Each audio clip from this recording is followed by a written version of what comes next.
Short video today. Today we look at John 4, spending a lot of time in John 4. There's a lot going on in John 4, and today we look at John 4, 27 through 30.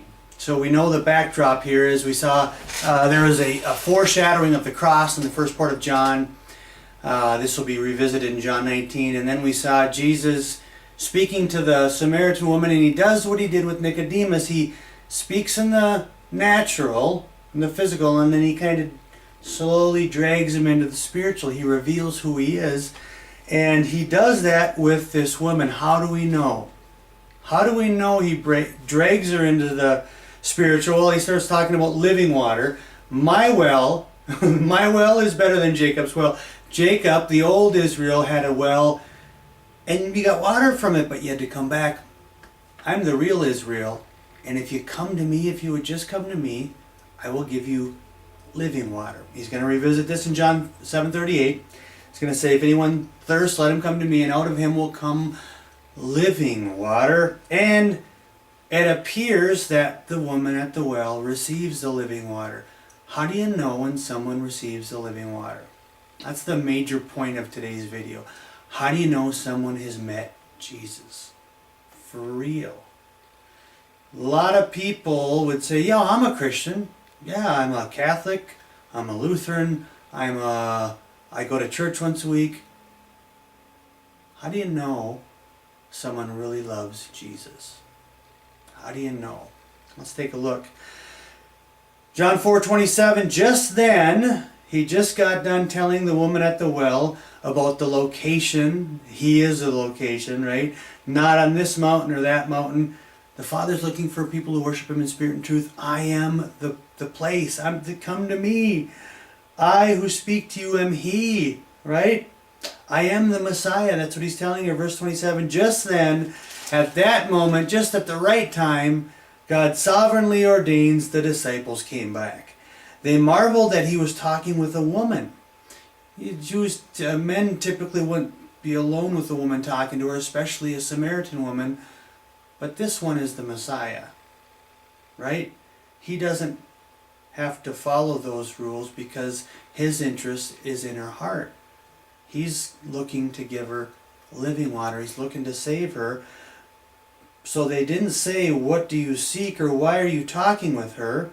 Verse 28, so the woman left her water jar and went away into town and said to the people, come, see a man who told me all that I ever did. Can this be the Christ? They went out of the town and were coming to Him. What's happening here? What's happening here is Jesus gives her living water, and He gives her the ability to receive living water. And so verse 28, so the woman left her water jar. Okay, very profound, isn't it? The woman's in the middle of a arid region, a desertous region. She goes to the only well around, and she leaves the very vessel that she wanted to fill with water. The very reason she went was to fill her vessel with water, but of course she receives something greater. She receives something richer. She receives something deeper. She receives living water. She receives salvation. How do you know? She left her water jar, one. She left her water jar, she went into the town, and what did she do? She couldn't help herself. Forget the water jar, I've met the Messiah. Forget the water jar, I gotta go tell people. And it says in verse 29, she went home and she said to the people in the town, come, see a man who told me all that I ever did. Can this be the Christ? I don't think she's looking for an answer. I don't think she's saying, is it possible that this is the Christ? I think she's saying, can this really be the Christ? I think she's saying, it is. Come on, I've met the Messiah. I've left my water jar. I couldn't take the 5 minutes to fill it up. I had to tell you right now. This is how you know someone really has met Jesus. Because people who really love Jesus, people who really have been saved by Jesus, who really have a relationship with Jesus, can't stop talking about Jesus. They want everybody to know about Jesus because they want them to know the joy that they have experienced by meeting the Messiah. So the woman leaves right away, and right away she's bearing fruit. This woman, a Samaritan woman. It's almost like he can use anybody, isn't it? He can. He takes the Samaritan woman with the 5 husbands and living in sin. He gives her living water. She leaves her water jar and she goes tells everybody where she's from, come see the Messiah. And instantly, verse 30, they went out of the town and were all coming to Jesus. That's how you know someone loves Jesus. That's how you know someone who's really met Jesus. They drop everything and they start telling people, and he starts bearing fruit in them. We're going to pick back up on this fruit bearing when we get into the upper room discourse, but the bottom line, the big picture, the overarching theme is Jesus comes for the Jews, Nicodemus. Jesus comes for the Gentile, the woman at the well. And when he comes, and when people meet him, they're changed. Let's take a look at one more scenario. I was just noodling on this the other day. Mark 5, Jesus heals a man who is living in the tombs. No one can drive out these demons that are in him. There's so many demons that Jesus says, "What's your name?" And the demon says, "My name is Legion, for we are many." Showing that Jesus is Lord over everything and everyone, and Jesus can drive out a legion of demons. It doesn't matter. And after Jesus heals this man with the demons, it says in verse 19 of Mark chapter 5, and he did not permit him to go with him. The man wanted to go with Jesus, but Jesus said, "No.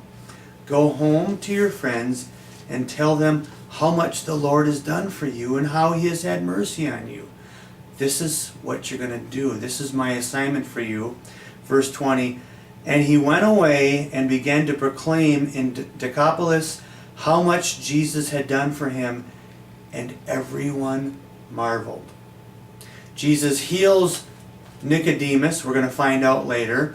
Jesus heals the woman at the well, even though she had, you could say, a legion of sin on top of sin.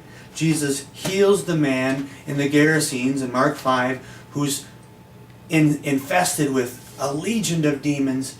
And what do? They go tell people about Jesus. They go to bear fruit instantly. That's how you know someone really knows Jesus. That's what was going on with the woman at the well. Big picture, Jesus has come. The Messiah is here. The fruitful one comes and he heals people. And when he heals them, they can't help but tell. They leave their water jars. They do crazy things. They leave their water jars at the well. They leave their old life. They leave things that were super important, and they can't help but going and telling people about the Christ. Let me tell you what Jesus has done for me. That's how it is in the Christian's life. That's how it is in my life.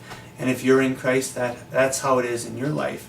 And if you say you know Jesus, but you're afraid to open your mouth, something isn't right about that. You need to work that out with Christ.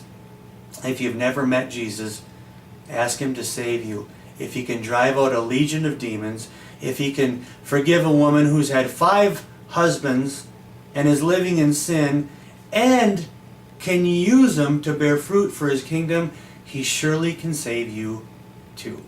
Peace.